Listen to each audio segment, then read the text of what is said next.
Good morning, everyone, and welcome to IGTV. This is a production of New York City InfraGard. We're honored to have with us today Eleanor Spring of Spring Action Fraud Elimination. And Eleanor, what is this? Inmates have access to Social Security numbers. So reported by CNN.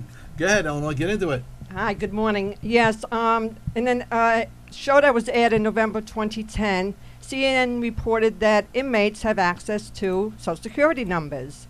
What happened was, in an effort to save some money, many states across America decided it would be a good idea to have inmates process license applications and unemployment applications. These applications have Social Security numbers on.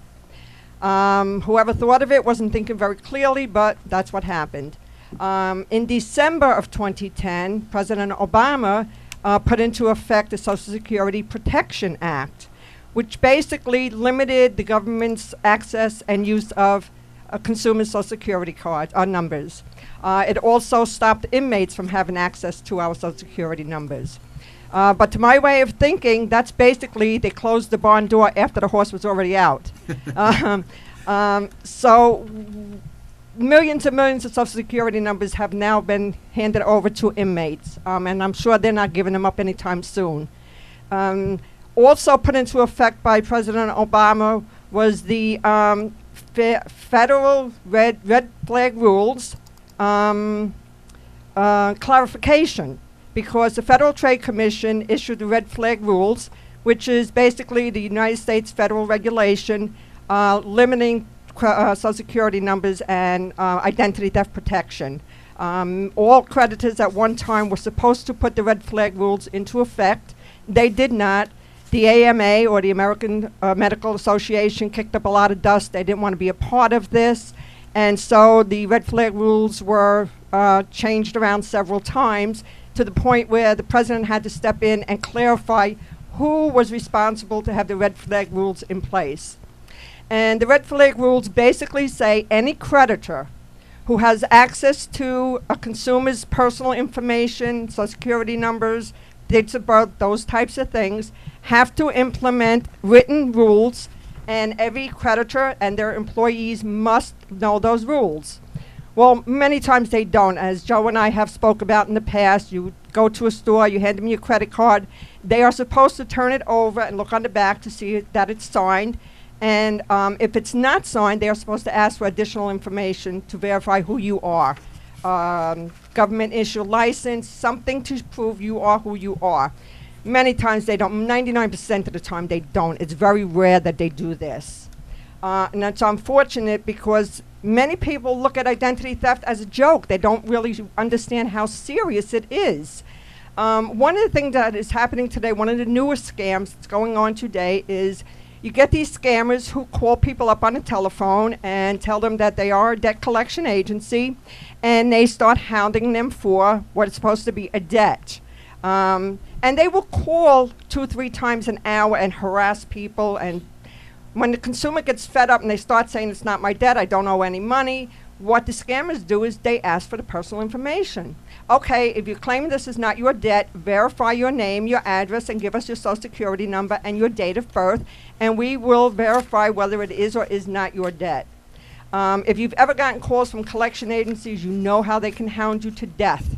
They will call you every hour on the hours. Scammers will call you 5 or 6 times an hour. And the pressure builds to the point where, just to get them off your back, you give them this information. That's one of the ways that you become a victim of identity theft.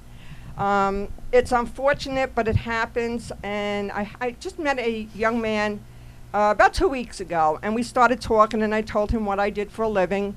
And he said to me, oh, my wife was just victimized. Somebody got her information and opened up a bank account in her name. And I said, okay, did you have a police report made? No, we didn't do that. Well, you should. What did you do to help take care of the problem? Well, we contacted the bank. They closed down the account. Life is wonderful again. When it started going into how it was not wonderful again, they needed a police report. They needed to notify the credit bureaus. They needed a fraud investigator on it. His response to it was, well, my wife is going away for 2 weeks. Call her when she comes back. 2 weeks is a long, long time. And your information is out there and somebody is using it. And if you're not careful, you can be held responsible for any charges that are made under your name. I go through this all the time. I had someone recently who went to file their income tax.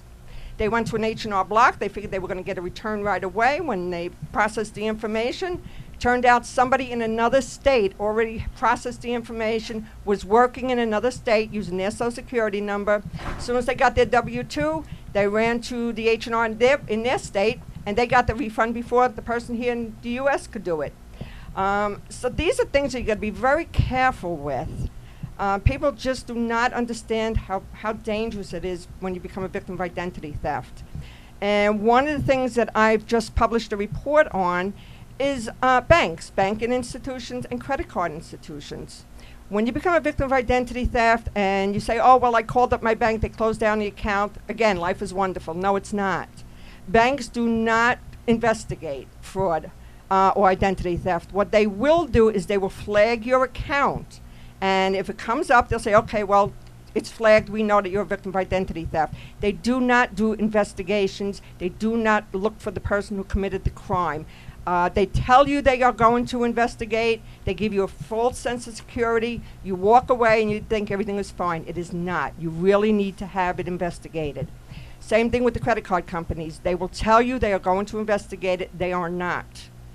It just is not cost effective for these types of institutions to do identity theft investigations. So the first step you really need to do is go get a police report.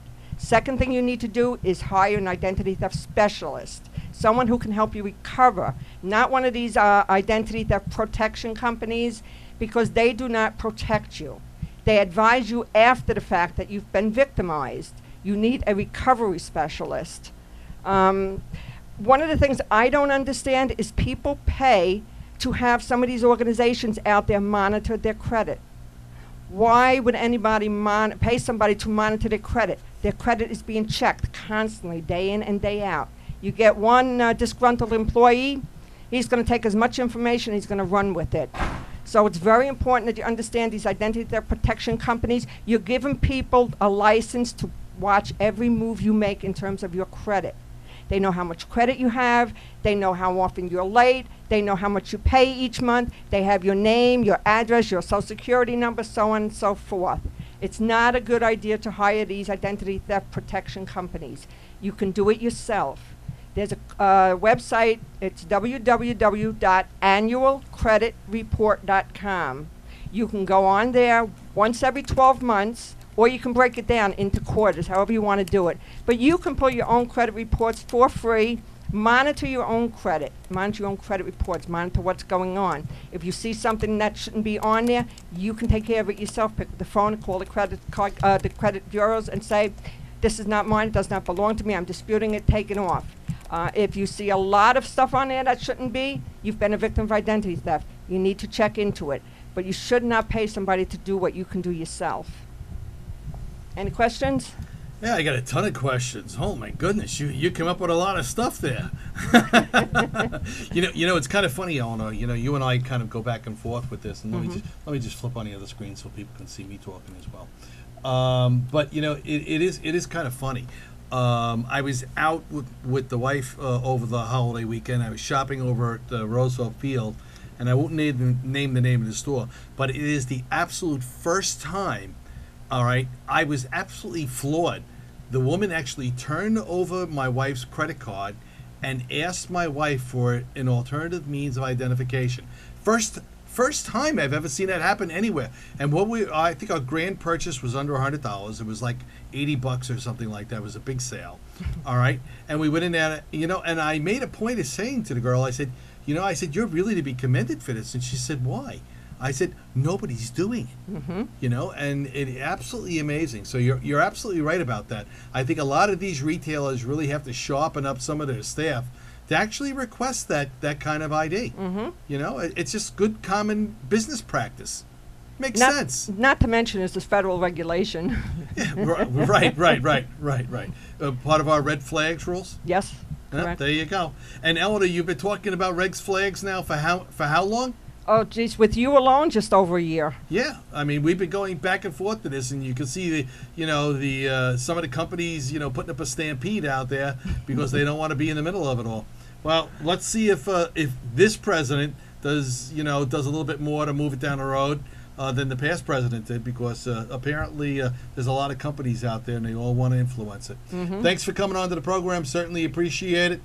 Next up on the InfraGard Report.